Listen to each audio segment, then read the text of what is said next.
দুদিনীয়া বৰ্ণাঢ্য কাৰ্যসূচীৰে তামোলপুৰৰ বৰনগৰ ৰাজহুৱা খেলপথাৰত আৰম্ভ হৈছে শৰণীয়া কছাৰীসকলৰ জাতীয় পৰম্পৰাগত অনুষ্ঠান কেন্দ্ৰীয় বাঁহ গোসাই উৎসৱ। আৰু জনগোষ্ঠীয় পৰম্পৰাগত নৃত্যৰ লগতে বাঁহ গোসাইক কেন্দ্ৰ কৰি এক ভক্তিৰসৰ পৰিৱেশৰ মাজেৰে আৰম্ভ কৰা হৈছে অনুষ্ঠানৰ বাঁহ গোসাই উৎসৱ হৈছে শৰণীয়া কছাৰীসকলৰ চহকী লোকসংস্কৃতিৰ এক অনন্য নিদৰ্শন। সদৌ অসম শৰণীয়া কছাৰী ছাত্ৰ সন্থা আৰু তামোলপুৰ আঞ্চলিক শৰণীয়া ছাত্ৰ সন্থাৰ উদ্যোগত আয়োজন কৰা এই অনুষ্ঠানলৈ সমাগম ঘটিছে সহস্ৰাধিক লোকৰ।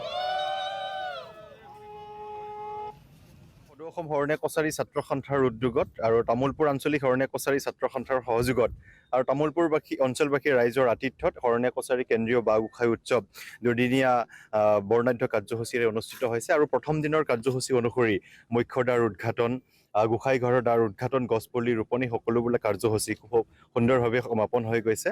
ইয়াৰ পৰৱৰ্তী কাৰ্যসূচীসমূহো আমি সফলভাৱে সমাপন কৰিব পাৰিম বুলি আমি আশা ৰাখিছোঁ। গতিকে এই দুয়োটা দিনৰ সকলোবিলাক কাৰ্যসূচী সফলভাৱে সমাপন কৰাৰ ক্ষেত্ৰত সংবাদ মাধ্যমৰ পৰা আৰম্ভ কৰি সকলো ৰাইজৰ সহায় সহযোগিতা আমি নিশ্চিতভাৱে পাইছোঁ আৰু অনাগত যিখিনি কাৰ্যসূচী আছে সেইখিনিও খুব সুন্দৰৰূপে চলি যাব বুলি আমি আশা ৰাখিছোঁ।